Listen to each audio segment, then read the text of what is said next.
হ্যাঁ, প্রিয় দর্শক শ্রোতা, আমি বিমল কুণ্ডু, একজন বাঙালি চ্যানেলের পক্ষ থেকে আপনাদেরকে স্বাগত জানাচ্ছি। বন্ধুগণ,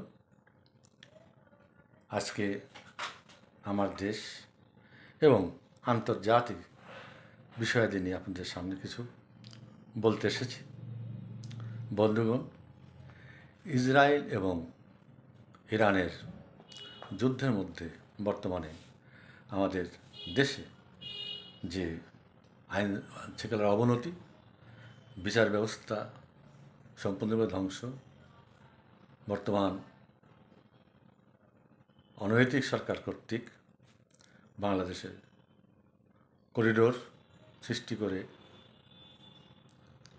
বিদেশি শক্তির কাছে হাতে তুলে দেওয়া, চিটাগাং পোর্ট যেটা বাংলাদেশের অন্যতম জীবনী শক্তি, সেটা বিদেশের কাছে ইজারা দেওয়া, সেন্ট মার্টিন দ্বীপ আমেরিকা হাতে তুলে দেওয়া, এই সমস্ত বিষয়াদি সম্পর্কে যখনই সমাজ মাধ্যমগুলো উচ্চকিত হয়ে উঠছিল, দেশের মানুষের সমর্থন সেদিকে ঝুলে পড়ছিল, ঠিক তখনই ইরাক ইরান যুদ্ধকে কেন্দ্র করে মানুষের দৃষ্টিকে সেদিকে ঘুরিয়ে দেওয়া হয়েছে।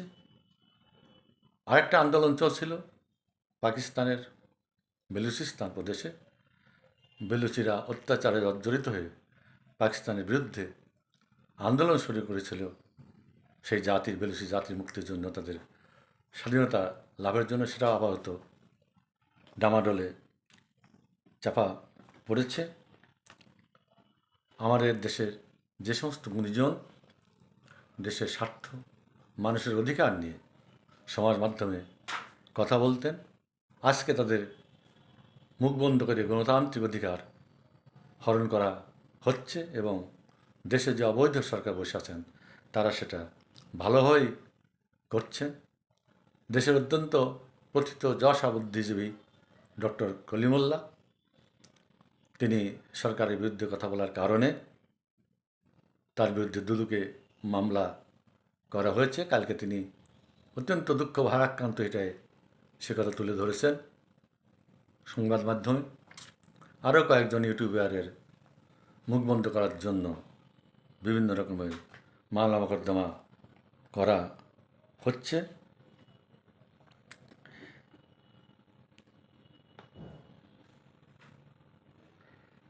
কাজেই মানুষের গণতান্ত্রিক অধিকার হরণ করে তাদের মুখ বন্ধ করার যে নীতি ইউনিট সরকার চালু করেছেন,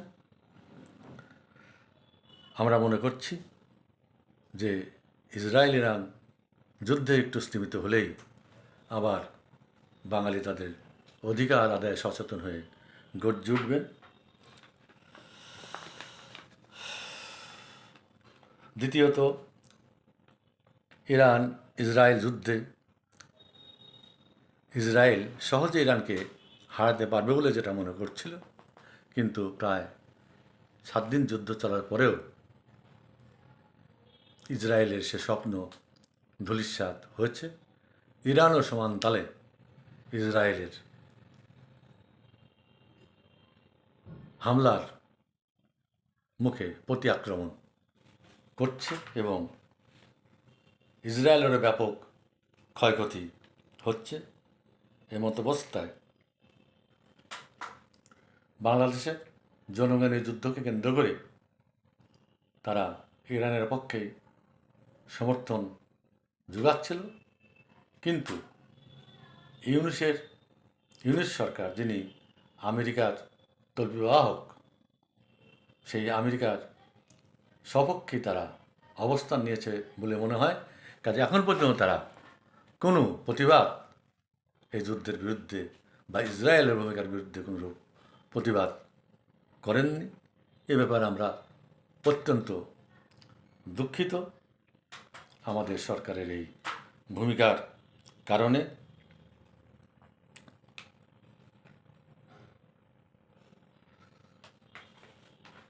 অন্যদিকে ইসরায়েলের বেশ দুরবস্থা দেখে তার পিতামহ আমেরিকার বর্তমান রাষ্ট্রপতি ট্রাম্প তিনি এগিয়ে এসেছেন এবং সরাসরি তিনি ইসরায়েলকে সমর্থন করে ইরানের বিপক্ষে অবস্থান গ্রহণ করেছেন এবং এ বিষয়ে ভারতের সমর্থন আদায়ের জন্য তিনি ভারতের প্রধানমন্ত্রীকে হোয়াইট হাউসে ডেকে পাঠিয়েছিলেন।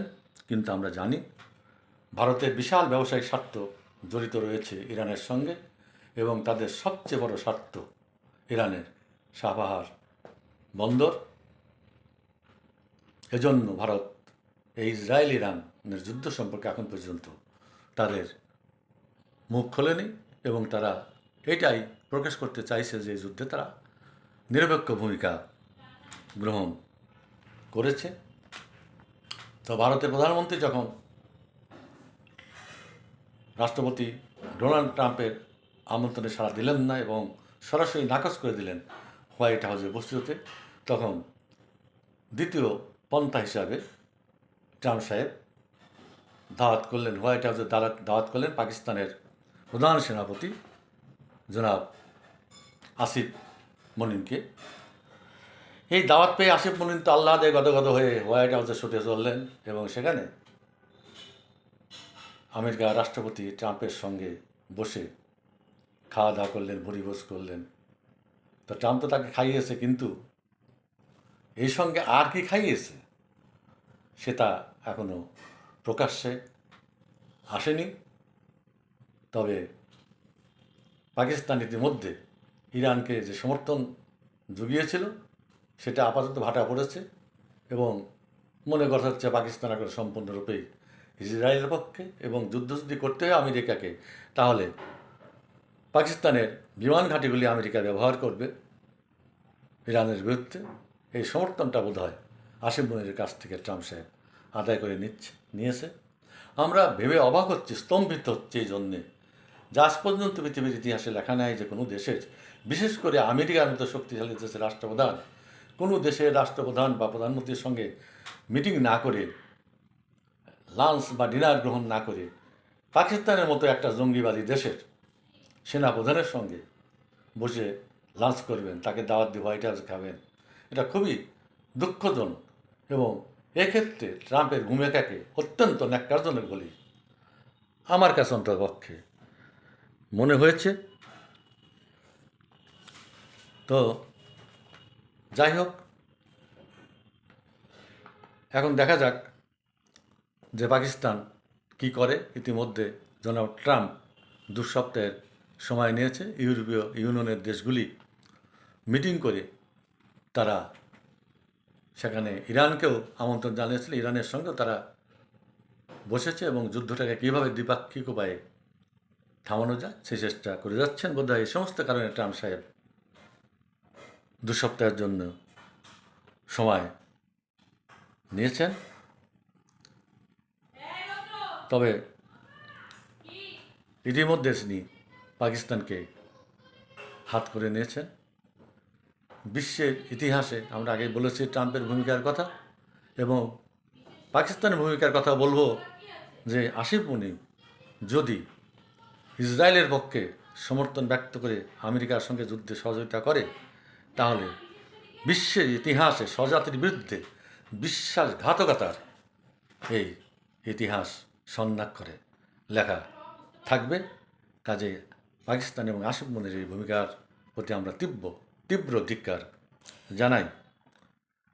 বাংলাদেশের কিছু লোক ধর্মীয় কারণে ইরানের পক্ষে গলা ফাটিয়েছিল ঠিকই, কিন্তু আমরা মুসলিম জাহানের যারা গুরু, সেই সমস্ত দেশের কোনো উচ্চ বাক্য আমরা ইরানের পক্ষে শুনতে পাচ্ছি না। তারা নীরবে কার পক্ষে রয়েছেন তা জানি না। বিশাল মুসলিম সংগঠন ওআইসি, তাদেরই বা কী ভূমিকা তা আমরা বুঝতে পারছি না। আজকের বিশ্ব রাজনীতিতে দেখা যাচ্ছে যে ইতিমধ্যে ইরানের পাশে এসে দাঁড়িয়েছে অমুসলিম দেশ রাশিয়া এবং চীন। এক্ষেত্রে আমরা দেখতে পাচ্ছি আমাদের চিন্তা করতে হবে, আমার বাংলাদেশের ভাইদেরকে চিন্তা করতে হবে। আজকের বিশ্ব রাজনীতিতে খ্রিস্টান বিশ্ব, মুসলিম বিশ্ব বলে কোনো কিছুই হয় না, কোনো বিষয়ে নয়। বিষয়টি অর্থনীতি ও বাণিজ্যের এক স্বার্থ, একথা বুঝতে হবে। আমরা কোনো যেমন ইসরায়েলের আগ্রাসন সমর্থন করি না, তেমনি ইরানের গোঁড়া মোল্লাতন্ত্রকেও সমর্থন করি না। আমরা চাই উভয় দেশ যুদ্ধবিরতি করে শান্তির পথে ফিরে আসবে এবং তাদের উভয় দেশে তারা গণতন্ত্র প্রতিষ্ঠা করে মানুষের মানবতার সপক্ষে কাজ করবেন, বিশ্ব মানুষের শান্তির পক্ষে কাজ করবেন। অযথা মানুষকে হত্যা করে তারা বিশ্বের ইতিহাসকে কলঙ্কিত করবেন না। আজকে এ পর্যন্ত। বন্ধুগণ, সবাইকে ধন্যবাদ। জয় বাংলা।